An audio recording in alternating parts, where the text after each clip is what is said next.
How does a boy praised for calm speeches become a name whispered in prison yards? Doug Orr's life didn't flip overnight. It tightened, quietly, until violence felt procedural and silence felt safe. This isn't a biker myth or a courtroom thriller. It's a study in control, pain, and the moments no one questioned. Follow the gaps, the escapes, the restraint, and the single pull of a trigger that made him untouchable before truth fractures and legends replace answers forever here. The boy everyone trusted. In Selma, California, nothing dramatic ever seemed to happen, and Douglas Flynn Orr Jr. fit that rhythm perfectly.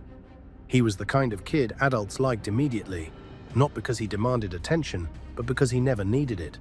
Teachers described him as calm, focused, and unusually composed for his age. He spoke clearly, listened carefully, and rarely disrupted a room. When Doug stood in front of his 8th grade class, holding a sheet of paper about the importance of reading, no one doubted his sincerity. Parents clapped because they believed they were watching a future leader learn how to speak. Doug didn't come from money or influence. He came from routine. A working-class household where expectations were simple and consistent. Show up, behave, do your best. He was the first child, the one quietly watched for signs of promise. And he delivered them early. He excelled in swimming, winning ribbons and medals, not with bravado, but with discipline. Coaches noticed that he trained methodically, rarely celebrating wins, rarely sulking after losses. He competed the same way he lived, controlled and restrained. Locals remembered his face before they remembered his name. The local newspaper even ran a photograph of him on its front page during his first birthday celebration.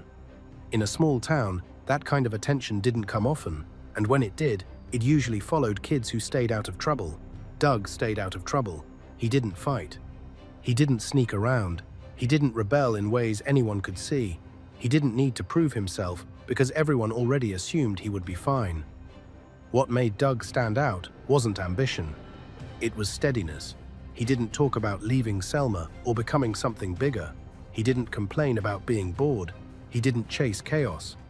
He fit into the structure of school, sports, and family with ease. Adults trusted him around younger kids. Teachers leaned on him to set examples. He wasn't loud enough to be popular in the traditional sense, but he was respected. People expected him to succeed quietly and without resistance. That image mattered later because it made what followed harder to accept. There were no early warning signs that neighbors could point to, no violent outbursts, no cruelty to animals, no stories of anger that lingered. When people would later ask how Doug Orr became what he became, those who knew him young would always pause.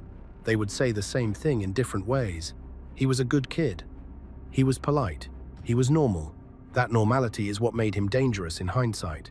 Doug learned early how to blend into expectations. He understood structure, rules, and how to meet them convincingly. He learned how to perform calmly, how to earn trust without demanding it. Those are skills that don't disappear when a life turns dark. They evolve, and at this stage, no one questioned him because there was nothing to question. The day pain entered his bones. On the 11th of November, 1959, Doug was 12 years old enough to crave independence, but still young enough to believe he could build anything with scrap parts and patience. He spent weeks assembling a homemade four-wheeler, scavenging metal, tightening bolts, imagining motion before it existed. In Selma, projects like that were admired. They showed initiative. No one told him to slow down. When he finally took it onto the road, the machine responded poorly. At the intersection of Wolf and Covert Avenues, Doug tried to stop. He couldn't. A car hit him hard, the front right wheel rolling directly over both legs. The impact shattered bones, but not his life. Doctors at Fresno County Hospital worked for hours and managed to save both limbs. On paper, it was a success story. A boy survives a terrible accident and recovers, but recovery is not the same as restoration. Doug spent months confined to hospital rooms, his world reduced to white walls, sharp smells, and long stretches of silence. The school moved on without him. Friends grew without him. Normal life continued somewhere else. Pain became routine. So did isolation. There are no records of psychological counseling, no notes describing fear, anger, or despair. That absence is important. Trauma doesn't require documentation to leave a mark. For a kid who had always thrived inside structure, the sudden loss of control mattered. His body betrayed him. Adults decided everything for him. Movement, once effortless, became something earned through suffering. When Doug finally returned home, neighbors praised his toughness. He had survived. He walked again. He swam again. On the surface, nothing was wrong, but survival can quietly rearrange priorities. Pain teaches lessons that discipline never does. It introduces a new kind of certainty. You learn how fast things can end. You learn how little warning you get. People later wondered if that hospital room became a dividing line. Before it, Doug followed rules because they made sense. After it, maybe the rules just felt temporary. Maybe authority seemed fragile. There is no dramatic shift documented, no violent episode tied directly to the accident, just a subtle change in presence, quieter, more distant, harder to read. Then came the disappearance. At 15, Doug vanished for several days. No runaway report, no public concern. When he returned, no one pressed him for answers. That silence echoed the earlier one. Pain had been private. Now absence was too. Whatever happened during those missing days stayed locked inside him. He resumed swimming. He resumed school. Awards came again. Teachers still praised him. From the outside, it looked like resilience. From another angle, it looked like someone learning that he could disappear and return without consequence, that the world would accept his silence. Trauma doesn't always create monsters. Sometimes it creates distance. Doug Orr didn't come back angry or broken. He came back detached. And detachment is dangerous because it dulls fear. When fear fades, boundaries blur. The accident didn't make Doug violent, but it may have taught him something just as powerful. That pain could be survived. That control could be taken. And that moment, unnoticed and undocumented, might have been when the boy everyone trusted began drifting towards someone no one could reach. The disappearance no one questioned. By the time Doug turned 15, people believed the worst was behind him. The accident was old news. His legs had healed. His grades were steady. He was back in the pool, competing like nothing had ever interrupted his life. On paper, everything pointed toward recovery. Then, one day, without warning, Doug disappeared. No argument with his parents. No note. No dramatic goodbye at school. He simply stopped showing up. What makes this moment unsettling isn't the disappearance itself. Teenagers run off.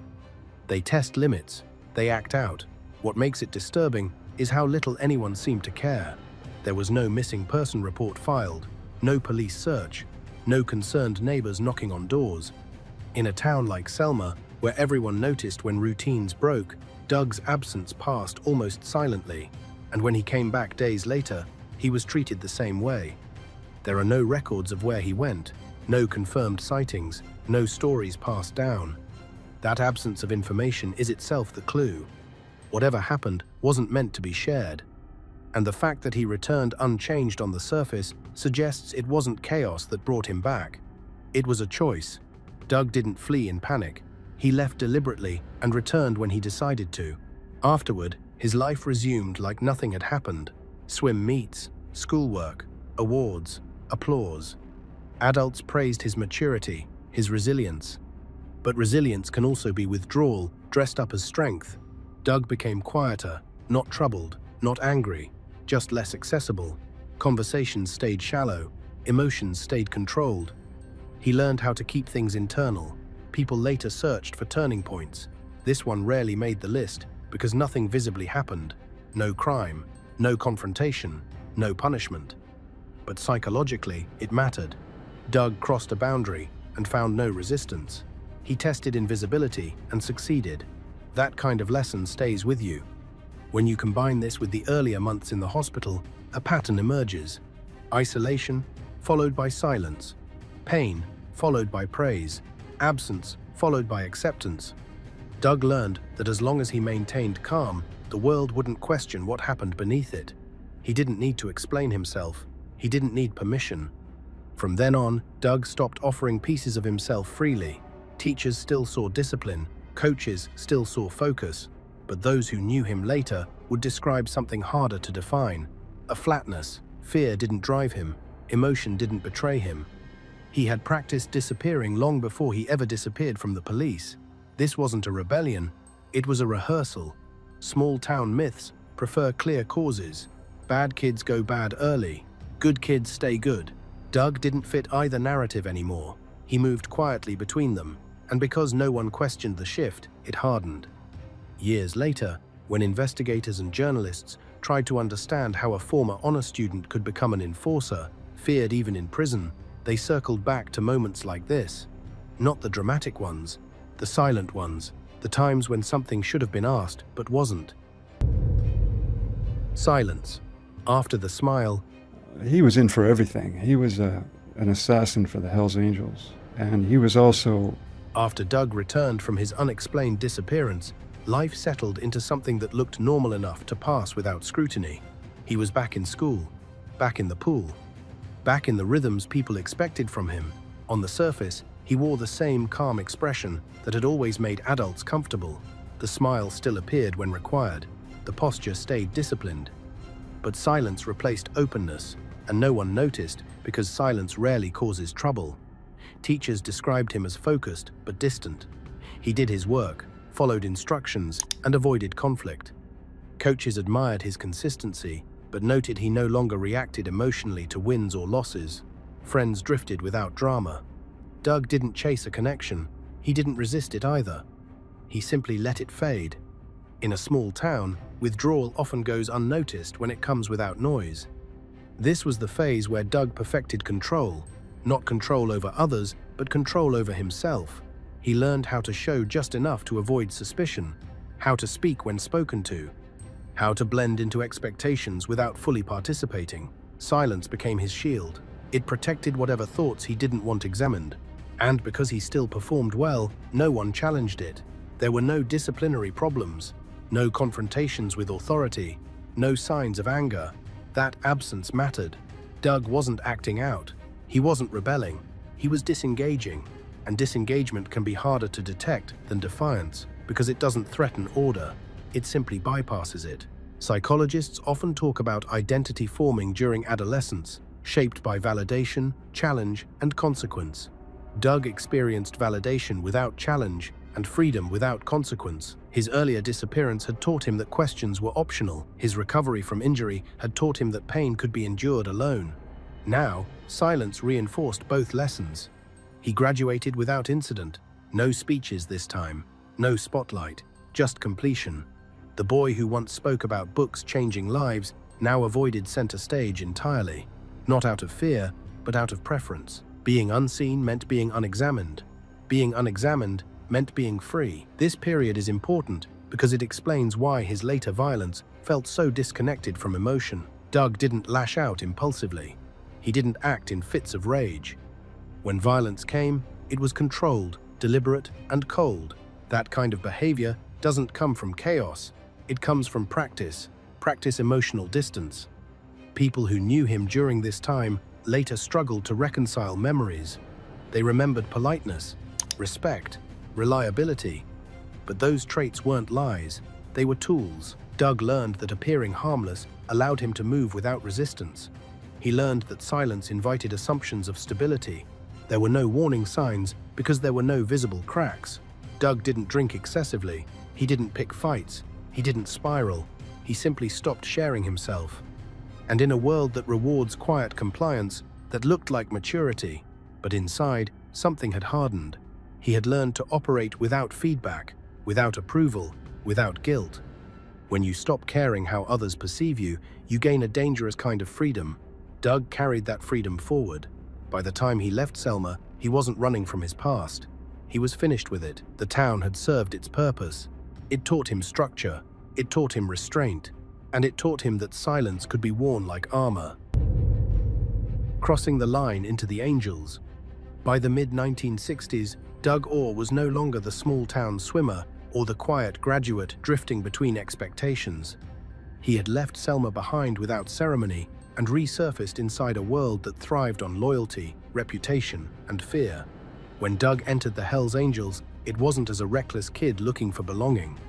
It was as if someone already understood hierarchy, discipline, and silence.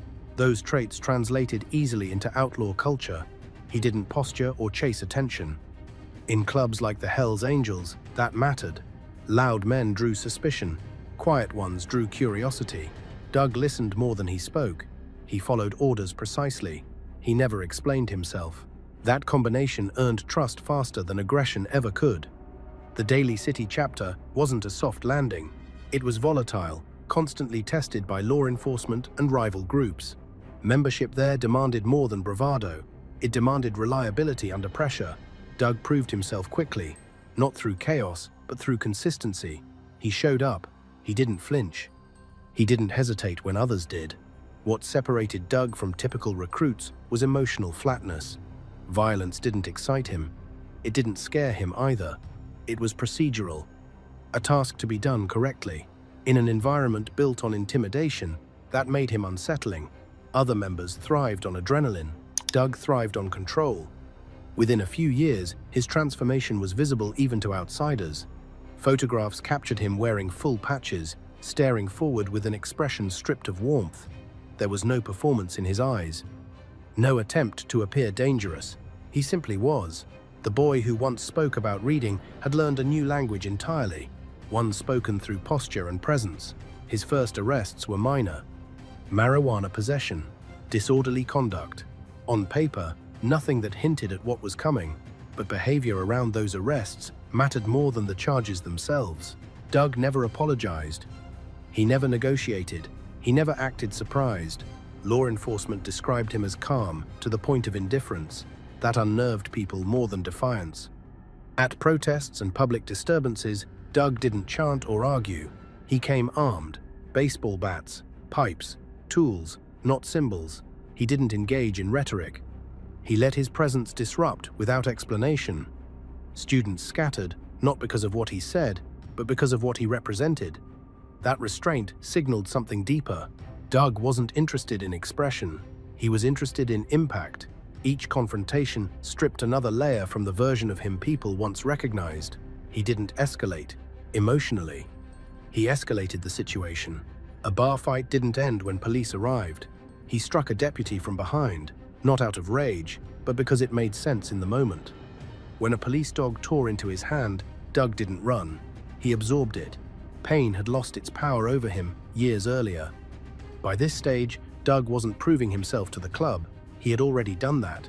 He was proving something to himself, that he could operate in violence without losing control, that he could remain silent while the world reacted. Joining the Hells Angels didn't corrupt Doug Orr. It revealed him. The club didn't teach him detachment. It rewarded it. And in return, Doug gave them something rare, a man who didn't crave attention, didn't fear consequence, didn't need validation. Dead eyes. In a black and white photograph.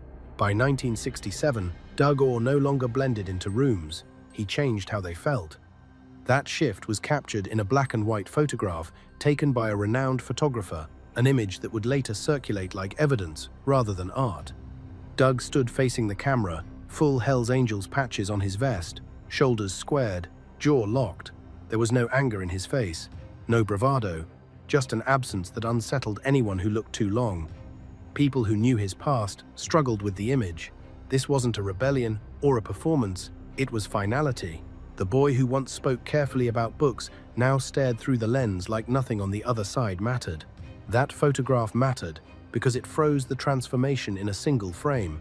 It showed a man who had stopped negotiating with the world entirely. The club noticed the effect immediately. Doug didn't need to introduce himself or explain his loyalty. The image did it for him. Inside the Angels, reputation traveled faster than words, and his reputation traveled quietly, but deeply.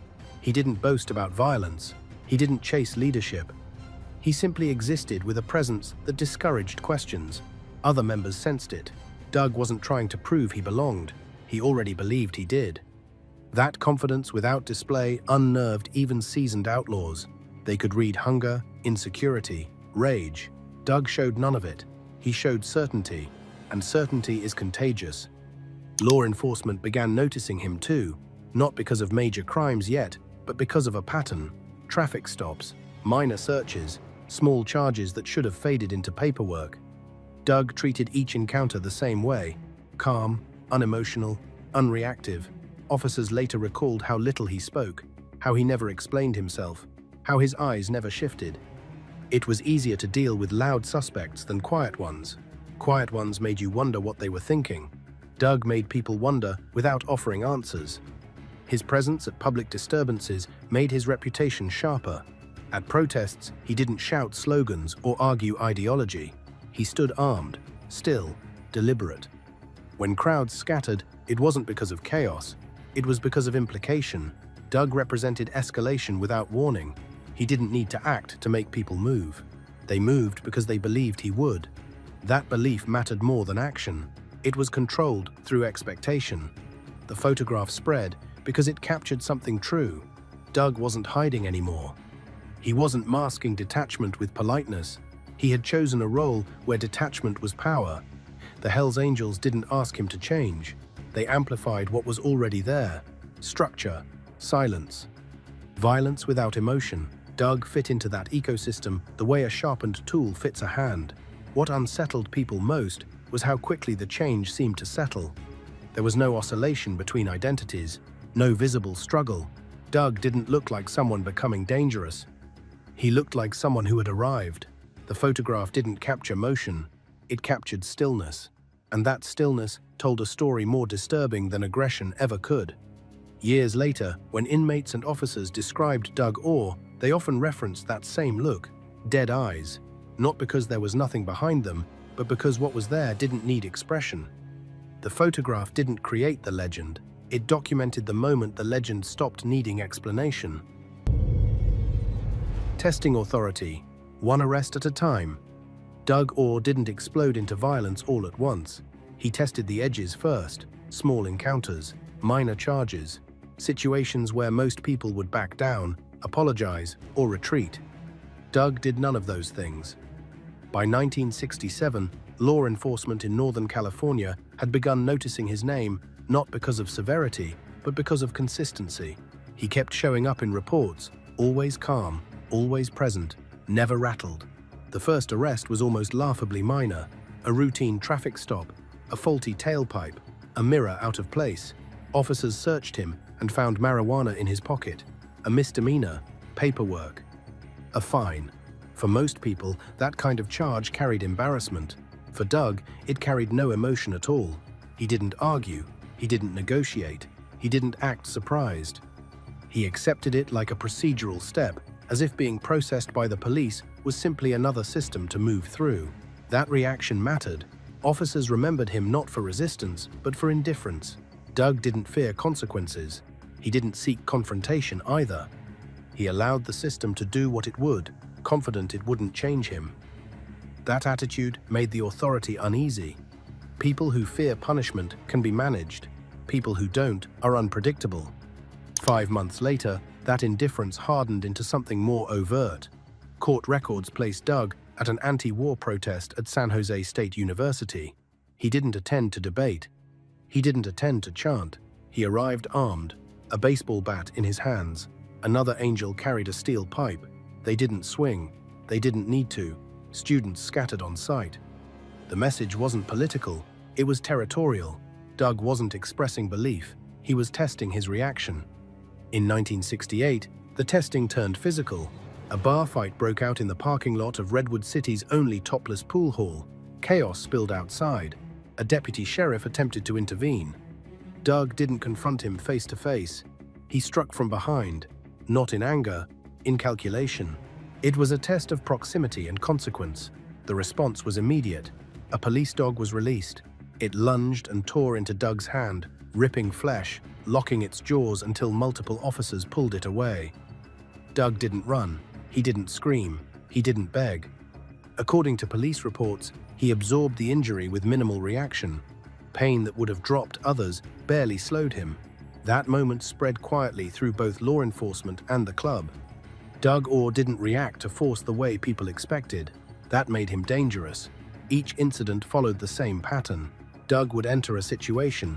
Authority would respond. Doug would neither escalate emotionally nor retreat physically. He stood his ground until the encounter ended. He wasn't reckless. He was studying boundaries. How far could he go? How quickly systems responded? where hesitation lived. By this stage, Doug wasn't seeking validation from the Hells Angels. He had already earned respect. He was measuring something else, the limits of control, the point where order collapsed into reaction. Every arrest, every confrontation refined his understanding. What's striking is what didn't happen. Doug never panicked, never begged for leniency, never blamed anyone else. His behavior suggested he had already accepted where this road led. Consequences didn't frighten him because he had already detached from outcomes. Arrests were temporary, injuries were temporary. Fear belonged to others. These early confrontations weren't mistakes, they were rehearsals. Doug Orr was preparing for something bigger, even if he didn't yet know what form it would take. And when that moment came, he wouldn't hesitate, because authority had already taught him the lesson he needed, that it could be challenged, and sometimes it could be bent. The shotgun that changed everything. January 29th, 1969 began like any other night in Northern California. Quiet streets, routine drives, nothing signaling catastrophe ahead. Earl Hudson was 21, heading home, unaware that a small gesture would rewrite his life. A passing car flashed hostility. He responded casually, not knowing escalation had begun. They followed him through familiar turns, headlights steady, engines patient, intent forming with every block. When Hudson reached his house, the pursuit did not end. Doors were pounded, threats implied without words. His wife hid, frozen. Hudson fled toward the yard, believing distance might save him from what followed next. Police reports later described chaos compressed into seconds. Hudson tried to clear a fence and failed.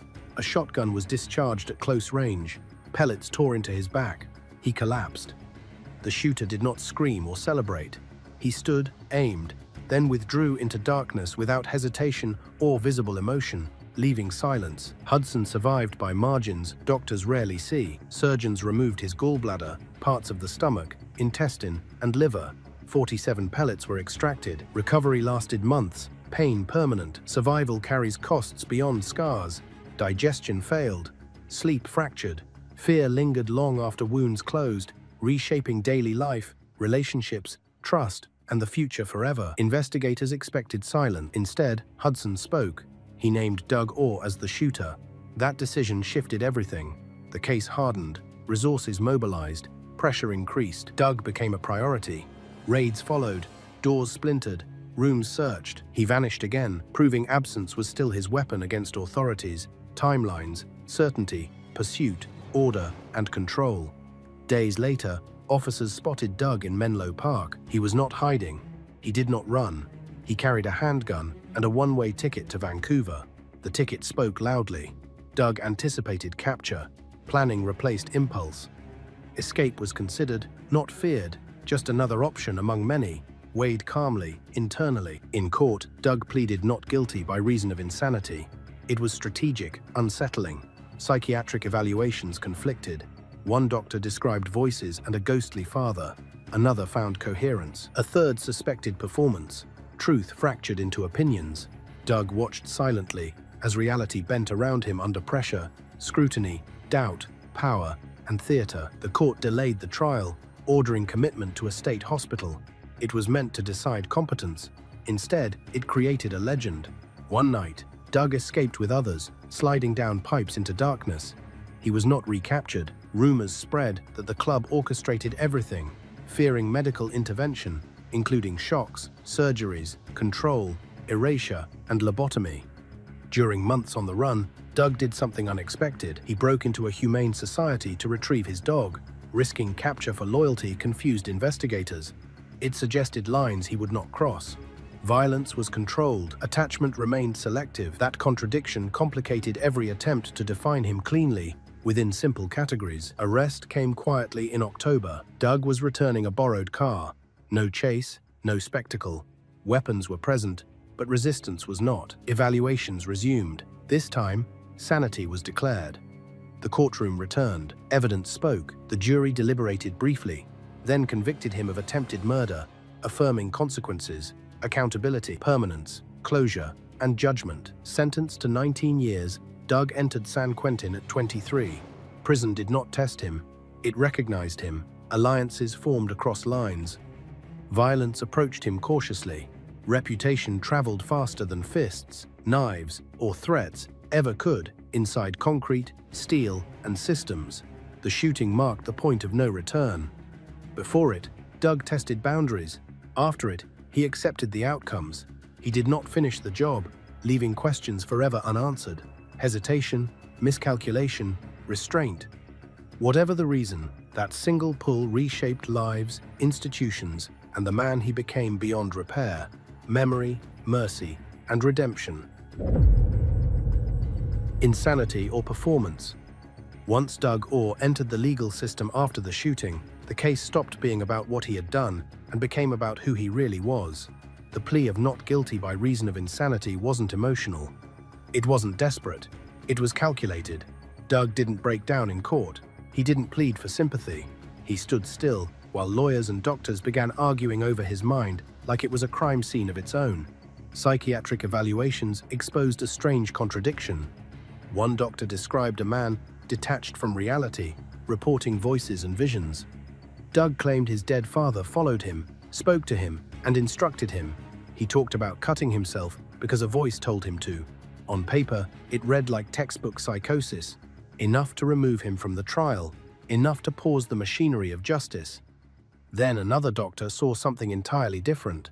This evaluation found no delusions, no confusion, no emotional instability. Doug was coherent, focused, and aware of consequences. He understood the charges. He understood right and wrong. He showed no signs of mental illness. A third psychiatrist added a darker interpretation. Doug wasn't insane, he was pretending. The court was left staring at three truths that could not coexist. A man hearing ghosts, a man in full control, a man manipulating perception. Doug never reacted to the disagreement. He didn't adjust his behavior. He didn't overplay symptoms or retreat from them. He simply let the system struggle to define him. That was the power move. Doug didn't need the court to believe one version. He needed to doubt all of them. Doubt slows decisions. Doubt creates delays. Doubt fractures authority. And Doug had already learned that hesitation was a weakness in systems designed to act. While the court argued, Doug was sent to a state hospital to determine competency. The environment was meant to neutralize him. Observation, medication, supervision. Instead, it became the setting where his legend accelerated. He didn't rant. He didn't collapse. He waited. Then he escaped. The breakout wasn't impulsive. It required coordination, timing, and patience. Doug and several others slid down pipes and vanished into darkness.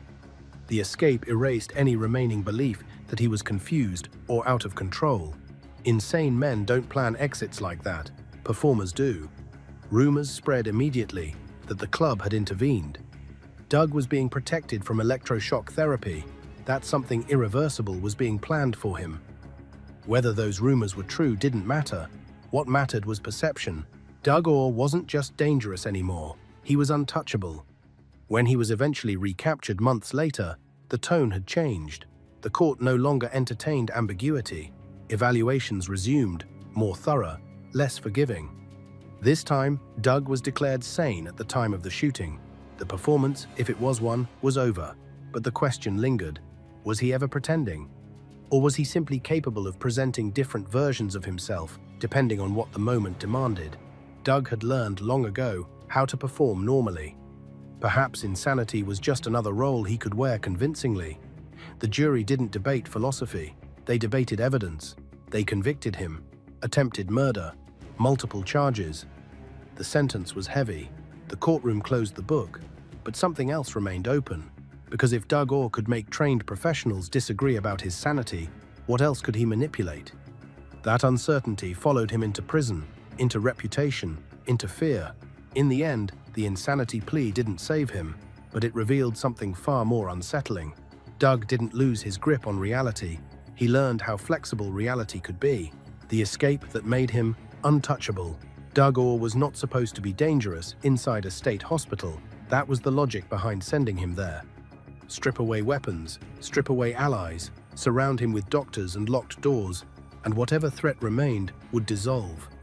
But institutions are built on assumptions, and Doug had spent years learning how to live inside the cracks of those assumptions without being seen. But institutions are built on assumptions, and Doug had spent years learning how to live inside the cracks of those assumptions without being seen. The hospital was quiet, orderly, and predictable. Patients followed routines. Staff trusted schedules. Doug observed everything. He didn't argue with nurses. He didn't challenge doctors. He didn't demand anything. He complied just enough to avoid attention. That compliance made him invisible, and invisibility gave him time. Time to watch guards, note patterns, learn which rules were enforced and which were simply written down. The escape happened at night. No alarms blaring, no dramatic confrontation. Doug and several other patients slipped through a window, scaled down a drain pipe, and vanished into the darkness. It was not chaotic, it was controlled, the kind of escape that requires patience more than desperation. By morning, the hospital had lost him, and with that loss, something shifted permanently. 5 of the escapees were caught within days. Doug was not. Weeks passed, then months. During that time, rumors filled the silence. Some said the Hells Angels had orchestrated the breakout. Others claimed the hospital planned extreme procedures, and the club acted preemptively. Words like electroshock and lobotomy floated through law enforcement briefings and biker bars alike. None of it was confirmed. None of it needed to be. What mattered was belief. The belief that Doug Orr was protected. Those systems failed around him. Those walls did not hold. In the underworld, perception becomes reality faster than facts. Doug's absence spoke louder than any statement he could have made. He wasn't running blindly. He was choosing when to reappear. During his time on the run, Doug did something that complicated the narrative. According to police reports, he broke into a humane society facility, not to steal money, not to acquire weapons. He went for his dog, a white German Sheppy, R.D. he had left behind. He risked everything to retrieve it. For investigators, this was baffling. For those who knew Doug, it made sense. Loyalty, once given, mattered to him, selectively, quietly, without explanation. The escape elevated Doug from criminal to legend. He was no longer just a man accused of attempted murder. He was a man who slipped through institutions designed to control him. That frightened people more than violence ever could. Violence can be anticipated. Escape rewrites rules. When Doug was finally arrested months later, it wasn't during a chase or a shootout. He was returning a borrowed car, calm, composed, armed, but not defensive. He didn't fight. He didn't flee. It was as if the decision to be caught was his, not the state's. That illusion of choice mattered. From that point forward, the system hardened. Evaluations intensified. Sympathy evaporated. Doug was declared sane. The trial resumed. But something irreversible had already happened. The escape had changed how everyone saw him. Guards, inmates, federal agents, even judges. Doug Orr was no longer just someone to be processed. He was someone to be contained. And containment carries fear. The escape didn't free him. It defined him. It told the world that confinement was temporary, rules were flexible, and control was negotiable. San Quentin crowned him. San Quentin did not break Doug Orr. It recognized him. When he entered the prison gates at 23, he carried no bravado, no panic, no sense of loss. He walked like someone arriving where he already belonged. In a place defined by hierarchy and reputation, that posture mattered immediately. Inmates watched him before they spoke to him. Guards noticed the absence of fear. Doug didn't announce himself. He waited. Violence in San Quentin was constant, but respect was rare. Doug earned it without speeches or alliances at first. He handled confrontations the same way he handled everything else, calmly, directly, without emotion. When challenged, he did not escalate verbally. He stood his ground and accepted whatever followed. That predictability made him dangerous. Men who thrived on intimidation found no leverage in him. Word traveled quickly. Toughest white boy on the yard. It wasn't a compliment. It was a warning. Doug did not chase the title. He allowed others to test it. Each test ended the same way. Doug absorbed damage without complaint and responded only when necessary. He never celebrated victories. He never threatened retaliation. He let stories do the work for him. Prison politics require alignment, and Doug navigated them with precision. He formed working relationships with groups that rarely trusted outsiders.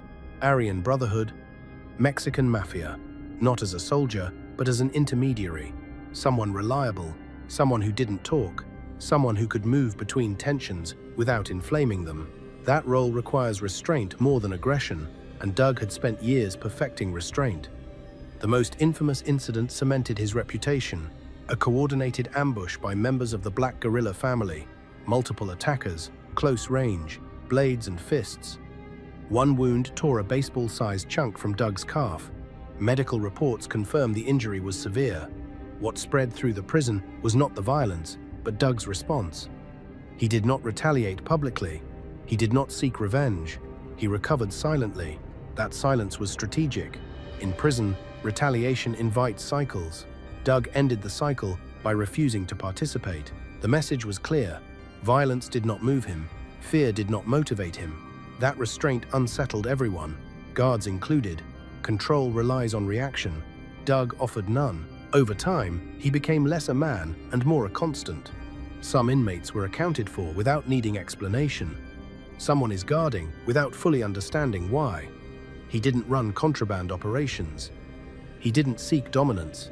He existed with weight, the kind of weight that changes behavior in rooms. San Quentin didn't reform Doug Orr. It refined him. It stripped away anything unnecessary and left behind efficiency. Emotional distance became total. Violence became optional. Reputation became automatic.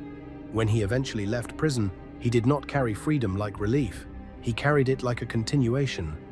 The Yard had crowned him without ceremony. Doug Orr entered San Quentin, a convicted man.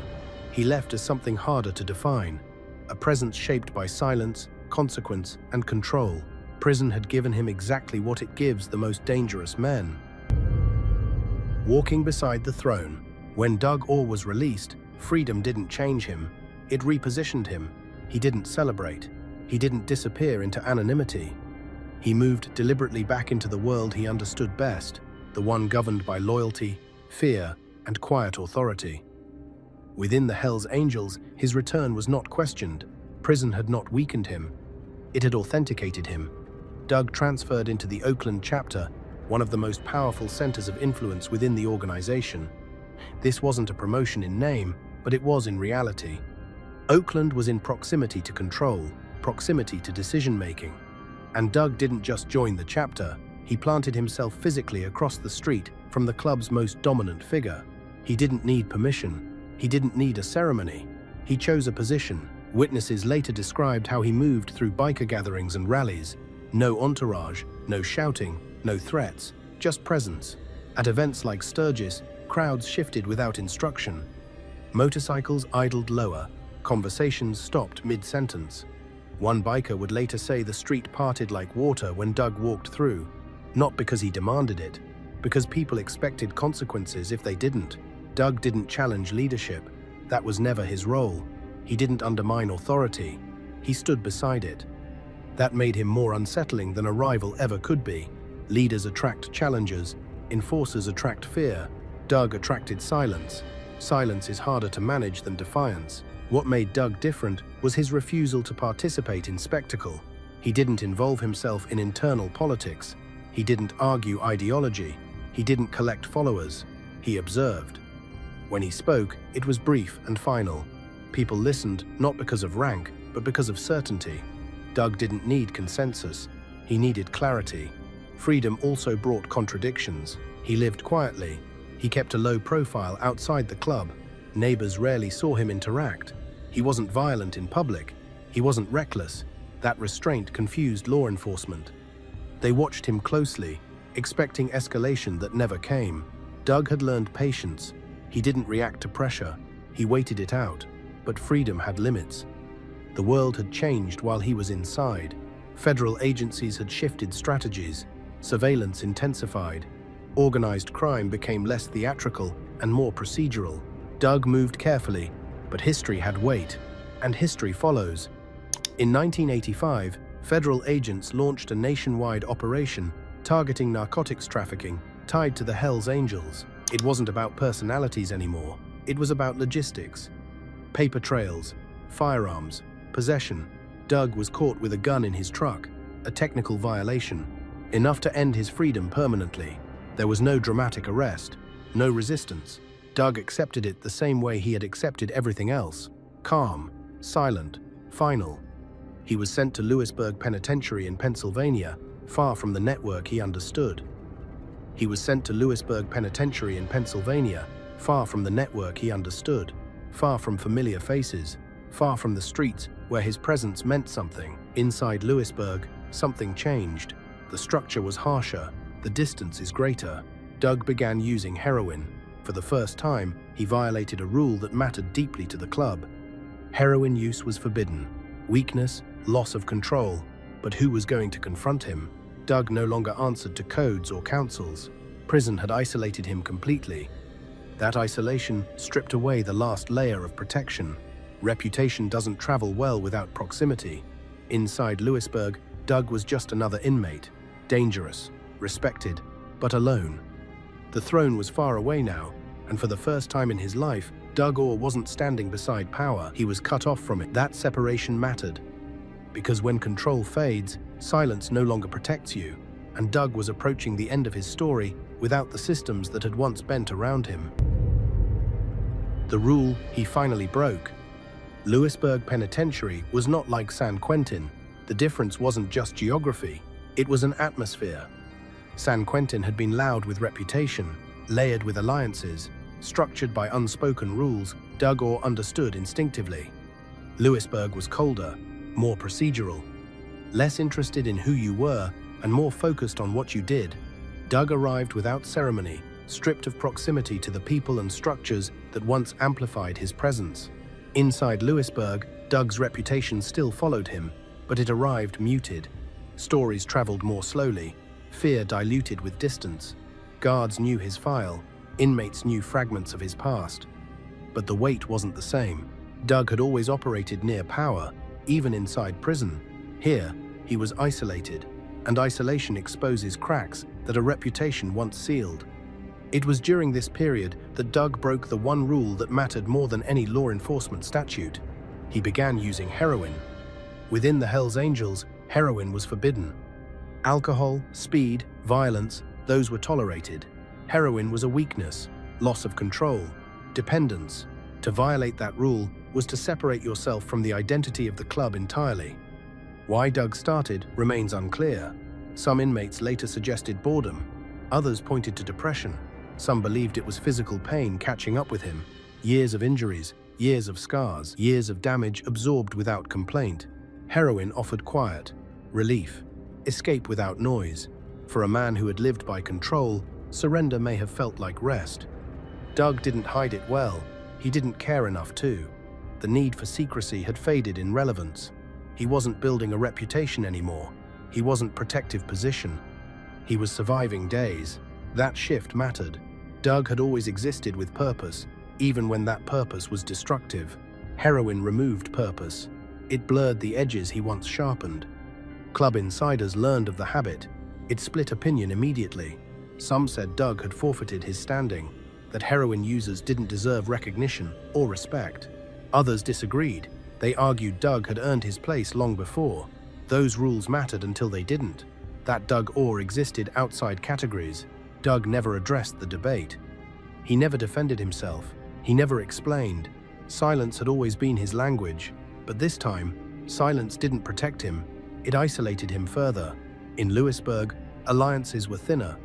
Trust was conditional, and addiction is visible in ways violence is not. On June 26, 1981, 986X, Doug Orr was found dead in his cell. The official cause was a heroin overdose. No struggle, no witnesses, no evidence of foul play. The man who had survived shootings, stabbings, ambushes, and institutions died quietly, alone, without confrontation. The news moved quickly through biker circles. It didn't bring closure. It reopened arguments. Some questioned the official story. Others accepted it reluctantly. A man like Doug dying without spectacle felt wrong, too ordinary, too simple. Rumors followed immediately. Federal involvement, witness protection, a staged death. Stories grew because reality felt insufficient. The debate over his funeral revealed everything. One faction refused to honor him, citing the heroin violation. Another faction insisted Doug deserved burial among fallen angels. The argument wasn't really about drugs, It was about control, about whether Doug Orr still belonged to anything at all. In the end, he was buried in the section reserved for fallen members. Quietly. In the end, he was buried in the section reserved for fallen members. Quietly. Without public display, he was 40 years old, and even in death, he divided people. The rule he broke didn't erase his legacy. It complicated it. Doug Orr had lived outside control for most of his life. In the end, he surrendered control, not to enemies, not to authority, but to something internal. Death, doubt, and the legend left behind. Doug Orr's death should have closed the story. An overdose in a federal prison cell, a coroner's report, a line in a file. But men like Doug do not disappear cleanly. Their absence creates noise. When word spread through biker circles that he was gone, reactions were immediate and divided. Some accepted it quietly. Others refused to believe it at all. The idea that Doug Orr could simply fade out felt wrong to those who had watched systems bend around him for decades. The official account said a heroin overdose. No signs of struggle, no foul play, no witnesses. Just a man found alone. That simplicity fueled doubt. Doug had survived violence that should have killed him. He had escaped institutions designed to contain him. He had walked through prison yards where fear was currency. Dying quietly in isolation didn't fit the shape of his life, so stories filled the gap. Some claimed federal agents staged his death, that he was moved, protected, erased. Others whispered that denying him a proper send-off would invite consequences, even from beyond the grave. These weren't rational beliefs, they were emotional ones. Doug had become larger than evidence, larger than paperwork. He lived on as a projection of fear, respect, and unfinished business. The dispute over his funeral revealed how deeply that projection ran. One faction within the club argued that rules mattered. Heroin use was a violation, no exceptions. The other faction argued history mattered more. Doug had earned his place through blood, silence, and survival. To deny him burial among fallen members felt dangerous, not because of superstition, but because of what Doug represented: defiance without permission. In the end, he was buried in the section reserved for fallen angels, quietly, without spectacle, without public acknowledgement. Even in death, Doug avoided ceremony. That felt appropriate. He had never sought attention. He had allowed others to build meaning around him instead. Years later, his name still surfaced in prison stories and biker lore, not as a cautionary tale, but as an anomaly. Someone who didn't fit patterns. Doug wasn't driven by rage or ego. He wasn't chasing power. He was shaped by distance, from emotion, from authority, from consequence. That distance made him effective. It also made him unreachable. People continue to argue about what caused his transformation: trauma, choice, environment. The truth likely lives in overlap. Doug learned early that pain could be endured alone. That silence avoided scrutiny. Those systems hesitated when certainty was removed. He carried those lessons everywhere. They worked until they didn't. What remains unsettling isn't the violence. It's the restraint. Doug rarely escalated emotionally. He didn't posture. He didn't threaten. He allowed fear to grow naturally around him. That is harder to counter than chaos. You can prepare for rage. You cannot easily prepare for someone who feels nothing. Doug Orr didn't become a legend because he wanted to. He became one because people needed an explanation for someone who operated outside familiar motives. Legends fill gaps where understanding fails. His story endures not because of myth, but because of discomfort. The discomfort of realizing how easily a person can disappear into structure, into silence, into function. In the end, Doug Orr taught a quiet lesson. The most dangerous transformations are rarely loud. They happen unnoticed, reinforced by indifference, and perfected through patience. By the time anyone asks the right questions, the answers no longer matter. Doug was gone long before he died. The body followed later,